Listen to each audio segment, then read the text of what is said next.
சிவாய.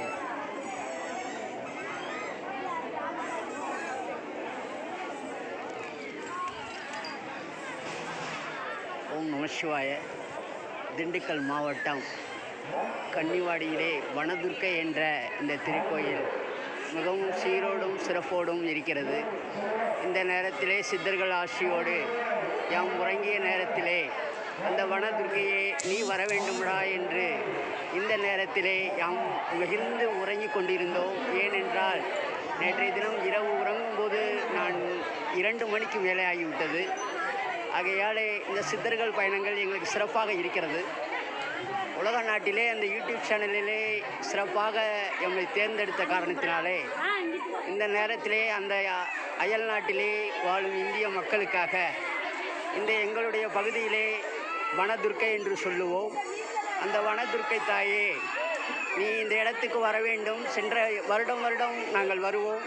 இந்த இடம் அவ்வளவு சீரோடும் சிறப்போடும் இந்த வனதுர்க்கையாகப்பட்டவள் எல்லோருக்கும் அருள் பாலித்து வருகிறார்கள்.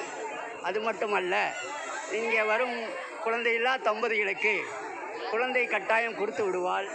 அவ்வளவு நெகிழ்ந்து இந்த வனதுர்க்கை எங்களுடைய மேற்கு தொடர்ச்சி மலை என்று சொல்லுவோம். இங்கே தான் இதற்கு பக்கத்திலே தான் நவவாசனத்திலே முருகன் செய்தது என்றது குறிப்பிடத்தக்க விஷயம். பழனி தண்டாயுதபாணி அவருடைய அந்த நவவாசன சிலை இந்த வனதுர்க்கை அதன் அருகே தான் மேற்கு தொடர்ச்சி மலை என்று சொல்லுவோம்.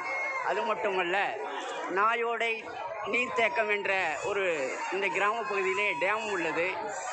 அதன் சிறப்பாகவே இந்த இடம் அவ்வளவு சிறப்பான இடம் வனதுர்க்கை என்று சொல்லக்கூடியது. இடம் சிறிதாக இருந்தாலும் வரும் மக்கள்கள் பெரிதான பயணத்திலே இருக்கிறார்கள்.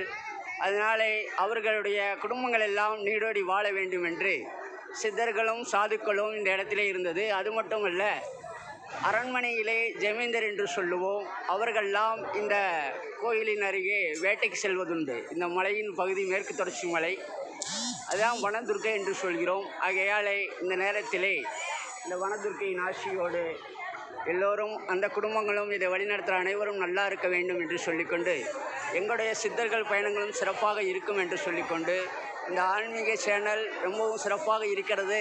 ஆகையாலே அந்த யூடியூப்க்கு நீங்கள் வேணும் என்று கேட்ட காரணத்தினாலே இந்த காணொலியை காண்கிறோம். அதுபோல எல்லோரும் இதை பார்க்கும் அனைவருக்குமே அந்த துன்பங்கள்லாம் மாறி நல்லதே நடக்க வேண்டும். சித்தர்கள் ஆசியோடு நல்லது நடக்கும். சித்தர்கள் வாக்கு மெய்யாக இருக்கும். ஓம் நம சிவாய. வந்திருக்கும் மலைகளென அன்னதான சிறப்பான கூட்டங்கள், குழந்தை செல்வங்கள்லாம் அந்த அன்னத்திற்கு நீண்ட வரிசையிலே காத்து கொண்டு மிக சிறப்பாக இருக்கிறார்கள். அதனாலே இந்த நேரத்திலே நெகிழ்ச்சியான ஒரு நன்றியை தெரிவித்துக் கொள்கிறோம். ஓம் நம சிவாய.